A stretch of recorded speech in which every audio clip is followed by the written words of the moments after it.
Bom dia, galerinha do sétimo ano. Estamos hoje aí no dia 23/11/2020. A gente vai estar trabalhando aí nossa penúltima aula, tá? Vocês estão de parabéns aí por todo o esforço de vocês conseguirem, tá? Chegar com os nossos estudos até aqui. Já estamos aí no finalzinho aí do nosso quarto bimestre. E eu quero, no dia de hoje, antes de começar a nossa aula, tá? Parabenizar a cada um de vocês, tá? Todos vocês são guerreiros, tá?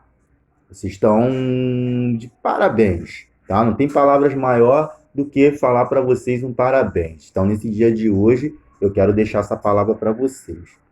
Então, vamos lá. Começar o nosso estudo de hoje, da página 201 a 203. A gente vai estar falando sobre estudo de triângulos e quadriláteros. Hoje a gente vai estudar triângulos e, na quinta-feira, quadriláteros.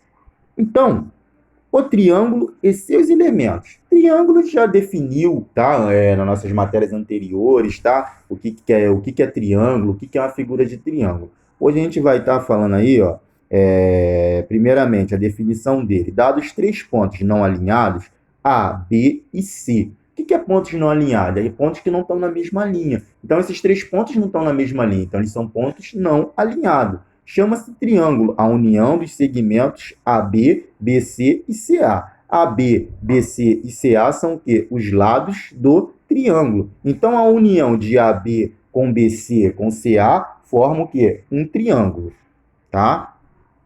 Região triangular é a reunião do triângulo ABC com o conjunto dos pontos interiores, tá? Então, a gente tem aí os elementos do triângulo. Vértice, quem são os vértices? São essa abertura de duas semirretas, conforme a gente pode ver o vértice A, não tem abertura aí de duas semirretas. B, não tem abertura de duas semirretas. No ponto C, não tem uma abertura de duas semirretas. Lados são essa formação que eu falei para vocês. AB, BC, tá? A distância entre esses pontos. AB, distância entre BC e distância entre AC. Isso são lados. Ângulos internos.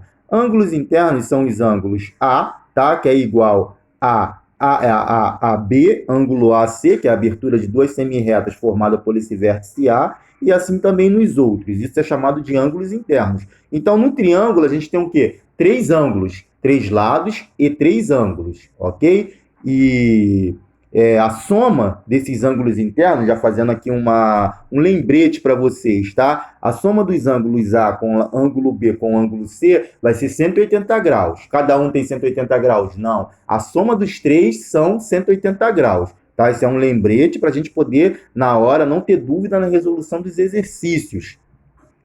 Reconhecendo e classificando o triângulo quanto ao lado. Quanto ao lado, o triângulo ele pode ser equilátero. O que é um triângulo equilátero? É quando ele tem os três lados iguais, tá? Congruentes. Congruentes quer dizer o quê? Iguais. Ou seja, se um lado dele mede 5, os outros dois também vai medir 5.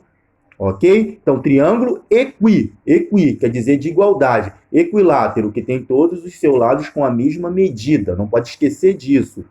Isósceles tem dois lados com a mesma medida. E esse lado da base é diferente, tá? Que você está vendo aí 4 riscos aí, é o lado que diferente, que é essa parte da base de baixo. Outros dois de cima são iguais.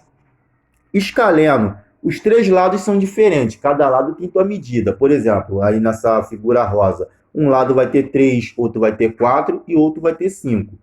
Ok? Então, os lados são o quê? Os três lados são diferentes. Equilátero, três lados iguais, tá? Mesma medida. Isósceles, dois dos seus lados são iguais.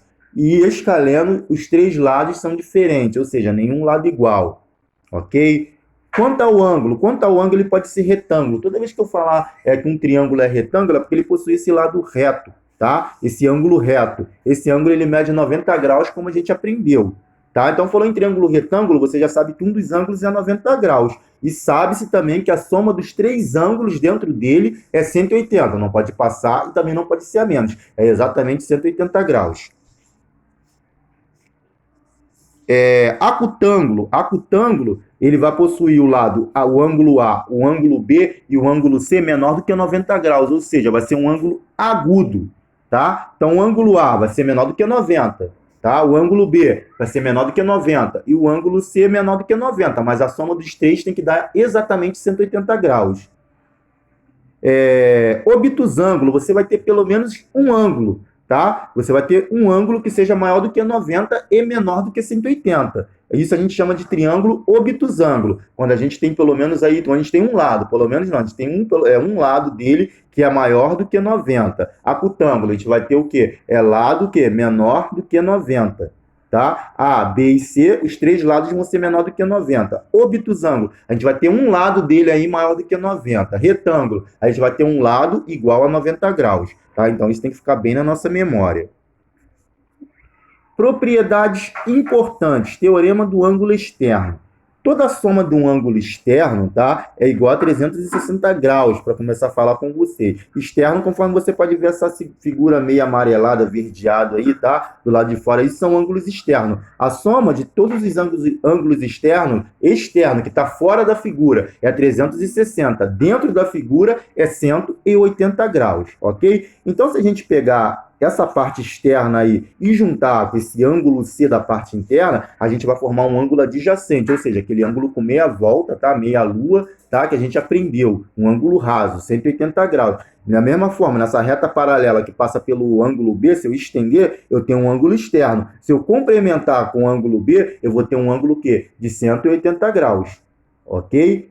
Por que isso? Que eu posso dar um ângulo ali no exercício para vocês, do livro. Tem um lado ali do ângulo, vamos dizer, que mede 120 graus de fora. Esse ângulo aí amarelo, externo, 120. Quanto vai medir a parte de dentro? Se meia volta mede 180, eu vou somar, né? Vou subtrair 180 menos 120, que é igual a 60. Então, eu vou descobrir a parte interior dele, que é 60, fazendo essa subtração. Tá? Sempre lembrando, quanto vale um ângulo de meia volta ou um ângulo raso? 180 graus. Então, eu vou subtrair 180 menos 120 que está fora, para eu descobrir esse complementar dele, ok? Soma dos ângulos externos, tá? Acabamos de falar. Aí, somando, ó, alfa, beta, tá? E tama são igual a 360 graus, ok? Tá aí o que eu acabei de falar para vocês, sendo provado, tá? A soma desses ângulos externos. Desigualdade dos triângulos.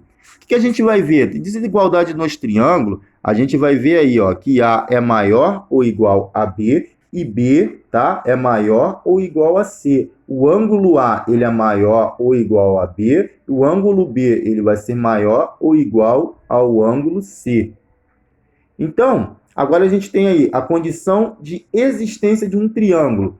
Quando eu tenho aí três lados, um lado nunca pode ser maior do que a soma do outro. Isso que quer dizer aí, tá? Nessa condição de existência. Por exemplo, o lado A, ele nunca vai poder ser maior do que a soma de A mais B. O lado B nunca vai poder ser maior do que a soma de A mais C. O lado C nunca vai poder ser maior do que a soma de AB, porque senão o triângulo não existe. Então, ali embaixo a gente tem um exemplo com números, tá? Com questão numérica, ó. A gente pode ver que 14 é menor do que 10 mais 8, 10 é menor do que 14 mais 8 e 8 é menor do que 14 mais 10. Então, isso é uma condição para o triângulo existir, tá? Eu nunca vou poder ter um lado A que seja maior do que a soma de B mais C. Se isso acontecer, aquilo não é um triângulo. Pode ser qualquer outra coisa, menos um triângulo, ok?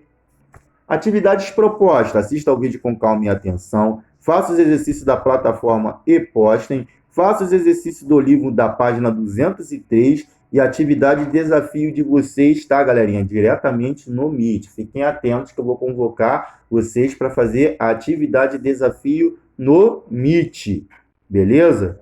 Então, bom estudo aí para vocês. Qualquer dúvida é só chamar.